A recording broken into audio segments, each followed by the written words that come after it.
Welcome to the How to Play video for Evolution, the first strategy game from North Star Games, the makers of the hit party games Wits and Wagers and Say Anything. Today I'm here to serve as your introductory guide to the components, rules, and gameplay of Evolution, so that you can jump right in and begin your quest to outsmart, out-evolve, and out-survive the competition. In Evolution, players do the work of nature by putting species into play and evolving them trait by trait, helping them survive in a changing environment. There are two threats that players have to deal with for their species, however: starvation and predation by carnivores.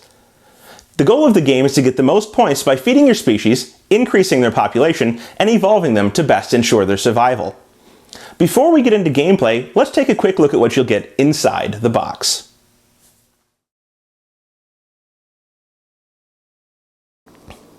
Here you can see the components for Evolution laid out before you. The first that I'd like to talk about is the species board. Each player will begin the game with one species represented by one of these boards, and for each species they create, they'll get an additional board to keep track of its different traits. Each species you get will start at population 1, body size 1, but you'll want to increase these as the game goes on. You'd like to increase population because it will allow you to eat more food, which will be points scored at the end of the game. You can either eat plant food or meat food if you happen to be a carnivore or possess a different trait that will allow you to ingest this food. You'd like to increase your body size to protect yourself from being eaten by carnivores, or, as a carnivore yourself, be able to eat a larger diversity of creatures that are smaller than you. In addition to these components, you're going to get 117 trait cards in the form of a deck. Inside of this deck there are 18 different traits, 7 of which you can see represented here. Each of these trait cards will have a similar layout but different effects. We can see this one here is a carnivore card, which will make the species you play it on into a carnivore if you use it as a trait. Beneath the title you'll see that there's a picture representing that trait, in this case a saber-toothed tiger. At the bottom you can see the effects of the trait when played on one of your species. This one says that the species becomes a carnivore and may attack other species on the table so long as it's larger than they are and has all of the appropriate traits.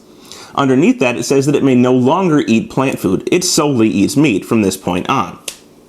In the bottom right-hand corner of all of these cards, you can see that there's a number backed by green. This is that number's food value, which will be used when discarding cards during the feeding selection phase in order to contribute food to a general food supply from which everyone will eat later in the round. Different types of traits will have different types of utility. For example, there are offensive traits, things like carnivore, which allow you to attack other species, or good eyesight, which negates the effects of camouflage, a defensive trait. There are also, of course, defensive traits, things like horns, which will reduce the population of any carnivore that attacks a species with them, or burrowing, which will allow a species that's fully fed to go underground and be safe from being attacked, unless, of course, the carnivore finds a way around it. There's also hard shell, which makes your species generally harder to attack by having it simulate being 3 larger in size during the game. In addition to those, there are non-offensive or defensive traits, things like scavenger, which allows you to feed when another carnivore attacks a species. So if a carnivore attacks that species, you help to pick the bones clean and will get some meat food in response. Finally, we have something like fertile, which is going to allow your species to kind of improve itself as the game goes on. Every time food is revealed for a round, you'll get an extra population, making you able to eat more food throughout the game. The last thing that each player will get is a baggie that looks much like this, in which you'll be placing food that you eat throughout the game at the end of rounds. This will help keep your score secret so that other players have no idea, or at least very little idea, as to how well you're doing. A game of Evolution will take place over a variable number of rounds, with each round having 5 phases. The number of rounds in the game will depend on how quickly this deck of trait cards is exhausted, with the last card being drawn from the deck signaling the last round. The first phase of each round is going to be dealing cards, so why don't we take a quick look at phase 1.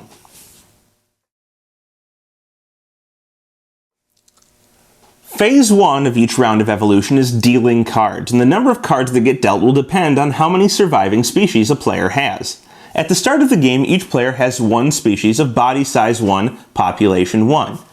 The base number of cards you always get dealt is 3, and you get +1 for each species you have on the board. So in this case, at the start of a game, each player will be dealt 4 cards from the top of the deck. In future rounds, if a player were to have additional species, for example, this player has another species out on the board of body size 1, population 1, they would be dealt 5 cards, the base of 3 plus 1 for each of their species.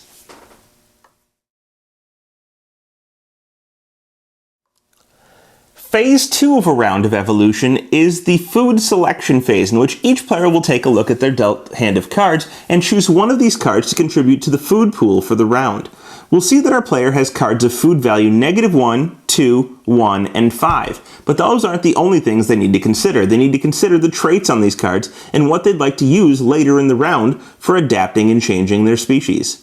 So, perhaps our character doesn't want to go carnivore right off the bat. This is a possible discard. Or maybe they're not interested in becoming a scavenger right away, so they would discard that card. But they're interested in long neck, and good eyesight would be good to keep if they kept their carnivore for later. So, perhaps they decide to discard scavenger to the center of the table.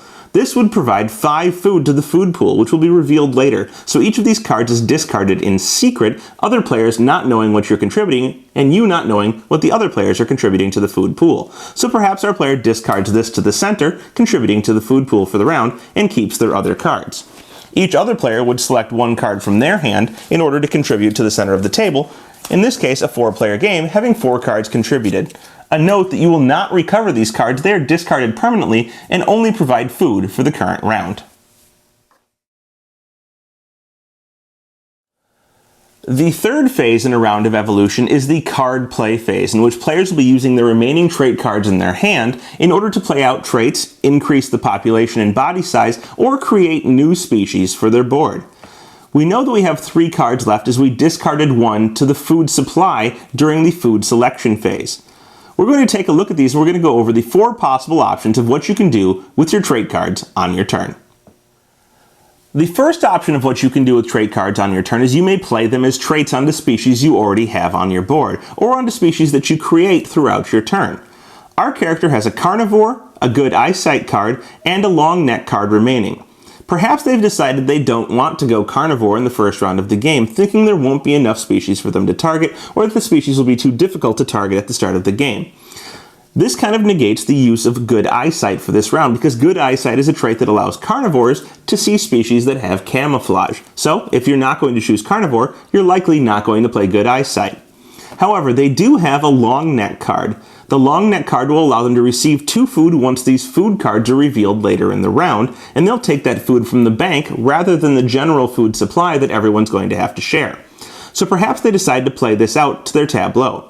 Anytime you play a card as a trait, you're going to play it face down in front of the species board for that species.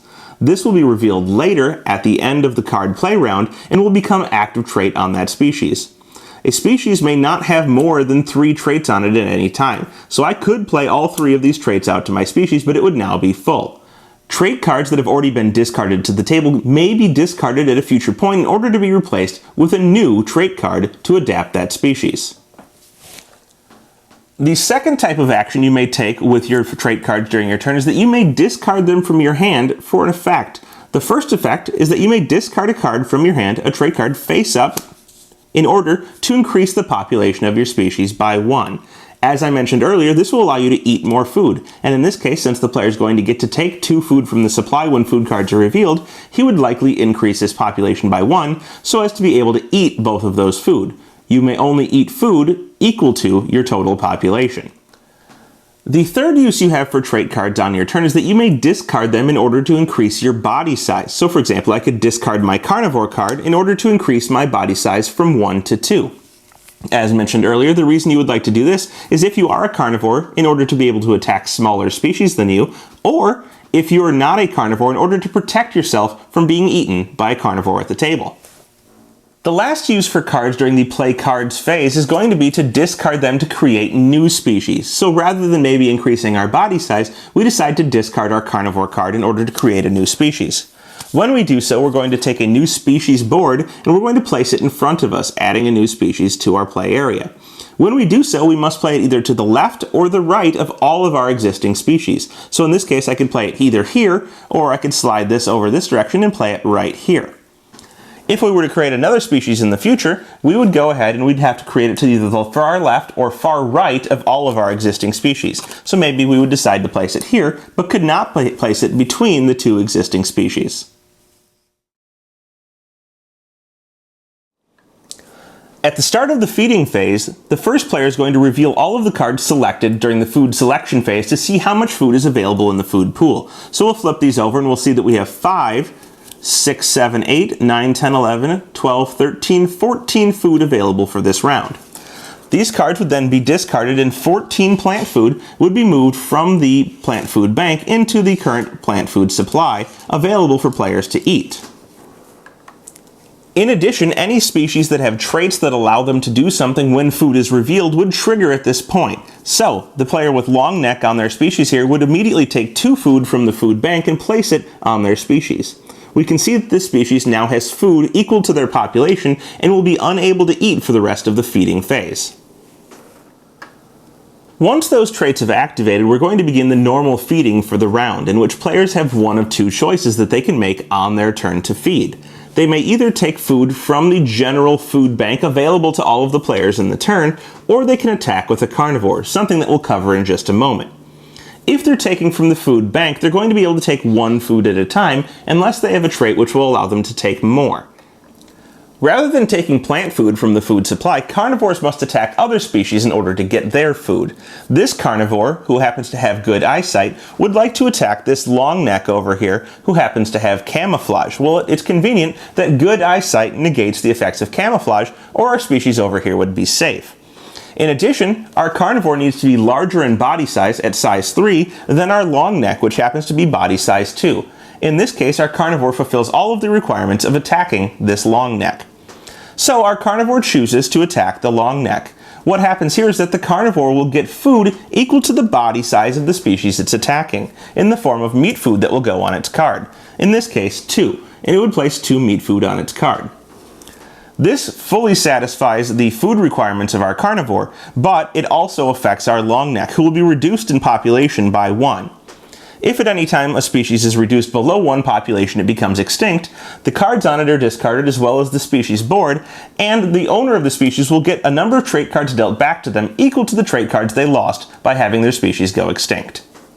In addition, our long neck will lose 1 of the food that it's eaten for the round, because it no longer has enough population to score that food, so the food would be returned back to the food supply, unable to be scored by our long neck player.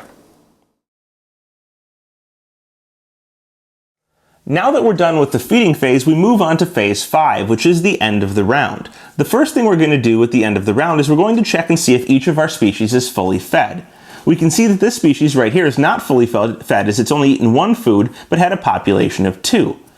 In this case, you're going to reduce the population of the species to equal the amount of food that it ate. One of the members of that species starves off, which could have been an extra victory point at the end of the game, and in addition, reduces the amount of food it can eat the next round unless you pump that population back up using traits such as fertility or by discarding cards to increase your population.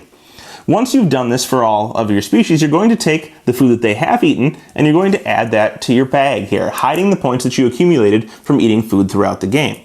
This does not hide all of a player's points, as population is worth 1 point each at the end of the game, as are trait cards on all of your surviving species. Once this is completed, you will pass the start player marker to the player on the left of the current start player, and you'll begin a new round at phase 1, dealing cards. And there you have it. That is Evolution from North Star Games, coming to you on Kickstarter in May of 2014. This is a dynamic game of survival in which you must adapt to the changing ecosystem in the game, which of course is dictated by the other players, the trait cards you have in your hand, and of course the amount of food available in the supply. Do you decide to take the defensive route, creating a large or well-specialized species that can avoid predation but perhaps eats less food over a longer period of time? Or will you create a cast of smaller species, ones that are able to get in quickly, take a lot of the food, but may be more susceptible to predation? When do you, if ever, decide to become a carnivore yourself? Do you do so to take out other pesky species, or perhaps just to remove yourself from the dwindling food supply? For more information on Evolution, please follow the blog of Dominic Crapuchettes on Board Game Geek, visit the Evolution page to look for session reports and reviews, and of course, keep an eye on Kickstarter. If you'd like to get emails, you can sign up or email Ryan at North Star Games in order to get on that list, and we will notify you when the Kickstarter launches and when the Kickstarter is about to end. Thank you for watching our video, and we hope that you enjoy Evolution.